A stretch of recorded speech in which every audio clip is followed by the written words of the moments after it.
সেখানা চলতেছে, তো আপনাদের খাওয়ার পরে তো এনার্জি ডাবল থাকার কথা। আমি কিন্তু খাই নাই, কয়েকটা খেজুর খাইছি।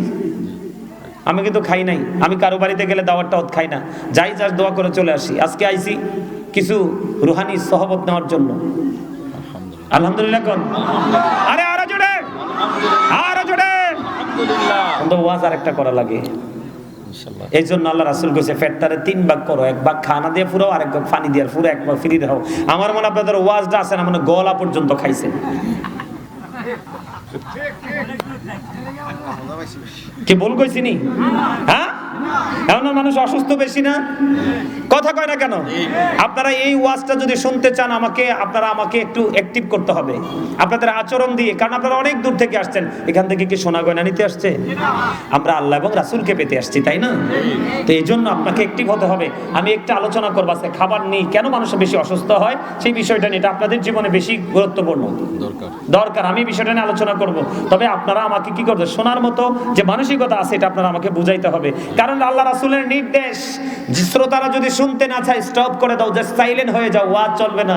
কারণ ওয়াজ তুমি করবা, ওরা ব্রেইনে ঢুকাবে না, এটা আউটসাইডে রেখে দিবে। ওয়াজ করে কোনো লাভ নেই। আমার এই বাইটারে দেখে, তার জিকির দেখে মনে হয়েছিল, আমার রাসূল বলেছে, পাগলের দল, যখন তোমরা জিকির করো, হাদিস শরীফের মধ্যে আসছে, এমন ভাবে জিকির করো গো, মানুষে দেখতেই যেন তোমারে পাগল কয়। আপনাদের জিকির পাগলের মতো হয় নাই, 2-4 জন লোকের জিকির মোটামুটি পাগলামির দিকে ছিল। আপনি জিকির এমন ভাবে করবেন, আপনার হালটা কই আছে সেটাই আপনি বুঝবেন না, এটা হলো প্রেম। আপনি জিকিরও করবেন, ওদিক দিয়ে পোকা একটা বসছে, আপনি খবর রাখবেন, এটা জিকির হইতে পারে না। কিও ভাই, এই কারণে আমরা ডিজিটাল হয়েছি, বলেই নামাজ পড়ার পরে হেদায়েত নাই। এত ওয়াজের পরে আমাদের মাইন্ডকে চেঞ্জ করতে পারি না। আল্লাহর হাবিব সরকারে মদিনা, আপনারা একটু আগে দেখছেন কিনা, একটা টিস্যু নিয়েছিলাম হাতে করে, আমার কাছে সন্দেহ লাগলো এই জায়গায় একটু ময়লা আসছে, মুছে কি করলাম, টিস্যুটাকে নিক্ষেপ করে ফেলে দিলাম। ঠিক তেমনি ভাবে আপনি যখন পাগল পারা হয়ে মাওলার প্রেমে পড়ে জিকির করতে থাকবেন, আমার রাসূল আপনাকে জানিয়ে দিল, তুমি পাগলের মতো জিকির করো, কারণ জিকির মানুষের মনের ঘরের সকল ময়লা বের করে ছুঁড়ে ফেলে দেয়। সুবহানাল্লাহ, মজা না? খবর মজার না? জিকির মানে কি? সুবহানাল্লাহ, জিকির হলো স্মরণ করা। সুবহানাল্লাহ বলা জিকির, আলহামদুলিল্লাহ বলা জিকির, আল্লাহু আকবার বলা জিকির, লা ইলাহা ইল্লাল্লাহ বলা জিকির, কাউকে ভালো কাজে ডাকা এটাও জিকির, কাউকে মন্দ কাজ করতে দেখলে থামিয়ে দাও ওটাও জিকির, নামাজে দাঁড়িয়েছেন ওটাও জিকির, হজে গেছেন ওটাও জিকির। হজ হলো জিকিরের জুলুস, কারণ বিভিন্ন জায়গা পরিদর্শন করতে হয়। আর নামাজ হলো জিকিরের জলসা, কারণ একই জায়গায় দাঁড়িয়ে বসে সম্পন্ন করা হয়, এটাও জিকিরের জলসা আজকেরটা। তাহলে জিকির করলে লাভ না লস? আরো জোরে আমরা জিকির করবো তো, আরো জোরে। কিন্তু আগে রাসূলের জিকির করতে হবে। কার? কারণ আপনি লা ইলাহা শিখছেন, কে শিখাইছে? রাসূল। আল্লাহ বলে, আল্লাহরে দেখছেন আপনি, কে শিখাইছে বলেন? কে? রাসূল না আসলে আমরা আল্লাহরে চিনতাম না, লা ইলাহা ইল্লাল্লাহ পড়তাম কখন? বুঝেন নাই? আমার ওই যে হি ওয়াজ ভেরি ট্রুথফুল, যেটা ইহুদিদের বক্তব্য, সেই বক্তব্যের জেরে আজকে আলোচনা করব। সবার শেষে একটা টপিক দিব, সুস্থ থাকার জন্য যে আপনাদের মেডিসিন দরকার, সেটা নেবেন ইনশাআল্লাহ সবাই। আলহামদুলিল্লাহ বলেন, আলহামদুলিল্লাহ। আর জোরে আলহামদুলিল্লাহ, আর একটু মহব্বতে আলহামদুলিল্লাহ। দে দে পালে তোলে দে, মাঝি হেলা করিস না, দে দে পালে তোলে দে, মাঝি হেলা করিস না, ছেড়ে দে নৌকায় আমি যাব মদিনা, ছেড়ে দে নৌকায় আমি যাব মদিনা, দিদি পালে তোলে দে, মাঝি হেলা করিস না, দে দে পালে তোলে দে, মাঝি হেলা করিস না, ছেড়ে দে নৌকায় আমি যাব মদিনা, ছেড়ে দে নৌকায় আমি যাব মদিনা। মক্কায় নবী এলো, মা আমিনার ঘরে, হাসিলে হাজার মানিক, কাঁদিলে মুক্তা ঝরে, দয়ালে মুর্শিদে যার শাখা, তার কিসের ভাবনা, দয়ালে মুর্শিদে যার শাখা, তার কিসের ভাবনা, আমার হৃদয় মাঝে কাবা, নয়নে মদিনা, আমার হৃদয় মাঝে কাবা, নয়নে মদিনা, দিদি পালে তোলে দে, মাঝি হেলা করিস না, দে দে পালে তোলে দে, মাঝি হেলা করিস না। ছেড়ে দে নৌকায় আমি যাব মদিনা, ও নূরের রোশনীতে দুনিয়া গেছে বড়ে, সে নূরের বাতি জ্বলে মদিনার ঘরে ঘরে। দয়াল মুর্শিদে যার শাখা তার কিসের ভাবনা, দয়াল মুর্শিদে যার শাখা। আমার হৃদয় মাঝি কাবা নয়নে মদিনা, আমার হৃদয় মাঝি কাবা নয়নে মদিনা। দে দে পালে তোলে দে, হেলা করিস না। ছেড়ে দে নৌকায় আমি যাব মদিনা। মারহাবা মারহাবা। গজল গাইতে পারেন না? তোমরা কয়েকজন যুবক আছো, তোমরা তো ফাটাইলা ওনার কথা। কি প্রেম বোঝো না এখনো? একটু মহাব্বত করে প্রেম করতে হবে। কি করে? মহাব্বত লাগাইয়া। মজা লাগছে না গজলটা? আরে রাসূলের শান গাইলে তো মজাই লাগে। লাগে কি লাগে না? আরে জোরে বলেন, লাগে কি লাগে না? গোলাপ নীলম গাদা নীলম নীলম রজনী গন্ধা, মনির সুখে মালা গাথিব সকাল থেকে সন্ধ্যা। একই বড় দেখা দাও যদি ও গো কামলিওয়ালা, একই বড় দেখা দাও যদি স্বপ্নে রাত্রি বেলা। হাসি মুখে পড়াবো তোমায় হাজার ফুলের মালা, বলো ইয়া রাসূলুল্লাহ ইয়া হাবিবাল্লাহ, বলো ইয়া রাসূলুল্লাহ ইয়া হাবিবাল্লাহ।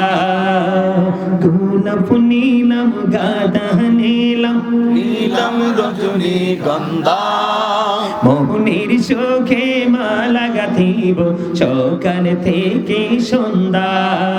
মোহনের সুখে মালা গাথিব সকাল থেকে সন্ধ্যা। একবার দেখা দাও যদি ও গো কামলিওয়ালা, একবার দেখা যদি ও গো কামলিওয়ালা। হাসি মুখে পড়াবো তোমায় ফুলের মালা। মারহাবা। আমি কিন্তু একজন লেখক, আমি কিন্তু একজন শিল্পী। আপনারা চাইলে ইচ্ছে মতো গজল শোনাইতে পারবো, কিন্তু আপনারা অ্যাক্টিভ থাকতে হবে। যদি বলেন হুজুর একটা না 1 ঘন্টা, ইট ইজ নট। এটা আমার জন্য একেবারে নাথিং। আলহামদুলিল্লাহ বলবেন না? আরো জোরে আলহামদুলিল্লাহ। আমার লেখা গজল একটু পরে শুরু করব, তবে আপনারা মজাটাকে বুঝতে হবে আমি কি জিনিস। এটাই যদি না বুঝেন তাহলে আমার কথা তো মজা লাগবে না, তাই না? কথা কয় না কেন? এই এই কথা কইলে বাসায় যাও, যাই ঘুমাও, ডিস্টার্ব করো না আমারে। কথা কন না কেন? আর আপনাদেরকে আমি হাসাইতেই পারতাছি না। কি হয়েছে আপনাদের? হ্যাঁ, হার্ট অ্যাটাক করে মরবেন তুমি, স্ট্রোক করবেন, স্পট ডেড মানুষ বলবো, তবে হি ইজ ডেড। কোথায়? কই স্পট ডেড জায়গা। কি রে বল, কথা কইছি? হ্যাঁ, আরে জোরে। আমরা আল্লাহকে পেতে চাই। কাকে? আল্লাহ। কাকে? আল্লাহকে। আল্লাহকে পেতে চাই। এখন আল্লাহকে পেতে চাইলে কি করতে হবে আমাদেরকে? আল্লাহকে পেতে চাইলে কি করতে হবে কইতা? আচ্ছা সাইয়া সাইয়া কই, তারা দেহি কুদুর মনটা খুশি করতে পারিনি, সাইয়া সাইয়া কই। ঠিক আছে, আল্লাহকে খুশি করতে হলে আপনি কি করতে হবে আমি আপনাদেরকে একটু শোনাই, এরপরে আলোচনা ঢুকবো। কথা বলিয়েন না আপনারা, সবাইকে বলছি কথা বলিয়েন না। আল্লাহরে পাইতে হলে কি করতে হবে? এই রাস্তাটা নবীজি দেখাইছে, আমি না। কে?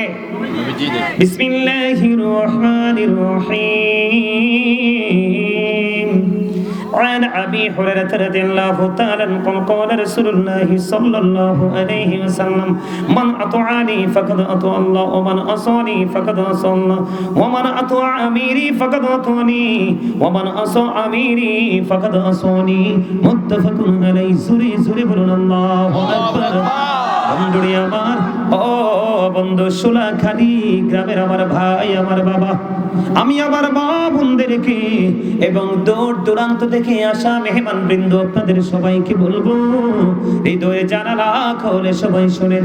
আমার রাসূল বলেছেন, আবু হুরায়রা রাদিয়াল্লাহু তাআলা আনহু থেকে বর্ণিত হাদিস কানা, আপনার আমার প্রাণের নবী তিনি বলে দিয়েছেন, ও বন্ধু, মান আতাআনি ফাকাদ আতাল্লাহ, যে ব্যক্তি আমার অনুগত করে সে আল্লাহর অনুগত করলো, যে ব্যক্তি আমার অনুগত করে সে আল্লাহর অনুগত করলো।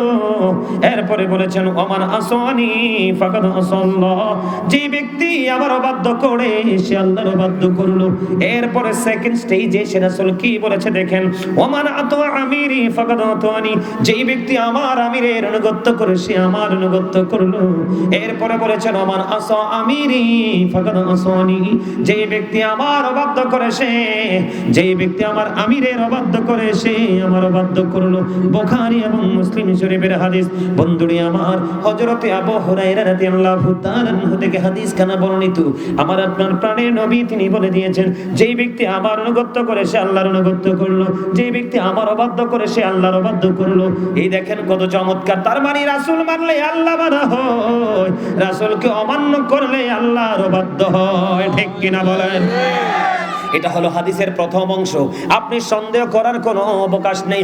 ইহুদিরা যদি বলতে পারে হি ওয়াজ ভেরি ট্রুথফুল, ইহুদিরা যদি বলে আপনার আমার প্রাণের নবী সত্যবাদী ছিল, তাহলে আপনি যদি এটা সত্য বলে বিশ্বাস করতে না পারেন, তাহলে আপনি মুনাফিক ছাড়ার কিছুই না। কেনা বলেন? আর জোরে। এরপরে সেকেন্ড স্টেজটা দেখেন কত সুন্দর। আপনারা যারা সাধারণ মানুষ ওই দূর দূরান্ত থেকে ছুটে এসেছেন ও সুলাখালী দরবার শরীফে, ও বন্ধু, আপনারা যারা ছুটে এসেছেন, আপনাদের আশার ওয়াজ এটা। কিসের ওয়াজ?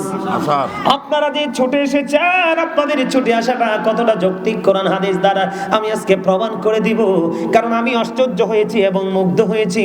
মানুষ মানুষকে ভালোবেসে তো দূর থেকে আসতে পারে, স্থানীয় মানুষ নাকি একেবারে কম।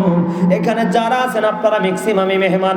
আপনাদের আশাটা কতটা যৌক্তিক কোরআন হাদিস থেকে আমি প্রমাণ করে দিতে চাই। আপনারা আমার প্রাণের রাসূল বলেছেন, ওমান আতা আমিরি ফাকাদ আতানি, যেই ব্যক্তি আমার আমিরের অবাধ্য, যেই ব্যক্তি আমার আমিরের অনুগত করে সে আমার অনুগত করলো। জোরে জোরে বলুন না সুবহানাল্লাহ। আর মানে হলো বন্ধু, আপনি এই সুলাখালী দরবার শরীফকে ভালোবাসেন, একজন আল্লাহওয়ালা বুজুর্গকে ভালোবাসেন, কথা বলে না কেন? ভালোবাসেন কিনা? একজন আল্লাহওয়ালা বুজুর্গকে ভালোবেসে ওই দূর পথ পাড়ি দিয়ে আপনারা অনেকটা রাস্তা অতিক্রম করে এখানে চলে আসলেন। এই জন্য আপনাদের চলে আসাটা হলো আপনি একজন আলেমকে ভালোবেসে, একজন আল্লাহর ওলিকে ভালোবেসে এসেছেন। এই জন্য আমার রাসূল বলে দিয়েছেন, ওমান আতা আমিরি ফাকাদ আতানি, যেই ব্যক্তি আমার আমিরের অনুগত করে সে আমার অনুগত করলো। তার মানে আপনি হক্কানি কোন আলেম, হক্কানি কোন আল্লাহর ওলি, আল্লাহর কোন প্রিয় মানুষের সাথে প্রেম করলে অটোয় প্রেমের ডুরি লেগে যায় মদিনা ওয়ালার সাথে। সুবহানাল্লাহ। বলছে কে? রাসূল। কে বলেছে? রাসূল। বুখারী এবং মুসলিম শরীফের হাদিস, ওমান আসা আমিরি ফাকাদ আসানি, আমার রাসূল বলে দিয়েছেন, যে ব্যক্তি আমার আমিরের অবাধ্য করে সে আমার অবাধ্য করলো। তার মানে নবীর প্রেমিক হক্কানি আলেম, আহলুস সুন্নাত ওয়াল জামাত ইজ দা বেস্ট পার্টি। যেই দলটা হলো জান্নাতের সুসংবাদপ্রাপ্ত দল, ওই হক্কানি আলেম কি যদি আপনি অস্বীকার করেন, অমান্য করেন, নবীকে অমান্য করা হয়ে যায়, নবীকে অস্বীকার করা হয়ে যায়। এবং নবীকে অস্বীকার করলে আল্লাহর সাথে দুশমনী তৈরি হয়ে যায়। কথা কয় না কেন? আর জোরে বলেন। এখন এটা তো হাদিস বললাম, অনেকেই কিন্তু বলতে পারে যে হাদিসটা ঠিক না বেঠিক। যারা বুঝেন না, কোরআনে তো সন্দেহ করার কোনো সুযোগ নাই, আসেনি? কথা বলে না কেন? কোরআন নিয়ে সন্দেহ করলে ঈমান থাকবো না। আর জোরে থাকবে। চেয়ার টেনে দাও তো নাকি, এদিকে দাও চেয়ারটা, ওই দিকে চেয়ার টেনে দাও নাকি এখানে। এবার আসেন আমি আপনাদেরকে বলি, আপনাদের আশাটা কত বরকতময়। আপনারা কেমন হয়েছে জানেননি আজকে আপনাদের উপস্থিতিরা। বন্ধু আমার দিকে তাকান, এই যে ঘাসগুলো দেখেন, দুবা ঘাস বলি, এই ঘাসগুলো কি? দুবা ঘাস। একটু যখন বৃষ্টি পড়বে, একটু বৃষ্টি পড়ার পরে দেখবেন এগুলো আগা ছাড়বে। কি ছাড়বে? আগা ছেড়ে যদি কোনো মানুষ বা পশুর যদি বিচরণ না হয়, আপনারা দেখতে পাবেন আগা ছেড়ে ছেড়ে পুরো মাঠটাকে শ্যামল করে দিবে। ঠিক। সুন্দর লাগবে না? জি। কিন্তু যতই সুন্দর হোক, যতই সুন্দর হোক, আপনার এখানে যদি কোন অনারেবল পার্সন আসে, আপনি কিন্তু যতই সুন্দর হোক, এখান থেকে দুবা গাছগুলো তুলি যদি আপনি মোটা বেঁধে যদি সংবর্ধনা দেন, ওই বলি হবে না, হবে না। কিন্তু যদি বন্ধু আপনি যদি এখান থেকে সুন্দর দুবাগুলো পছন্দ হয়েছে, আপনি তাকে কি করতে চান? পছন্দনীয় সম্মানের জায়গায় নিয়ে যেতে চান।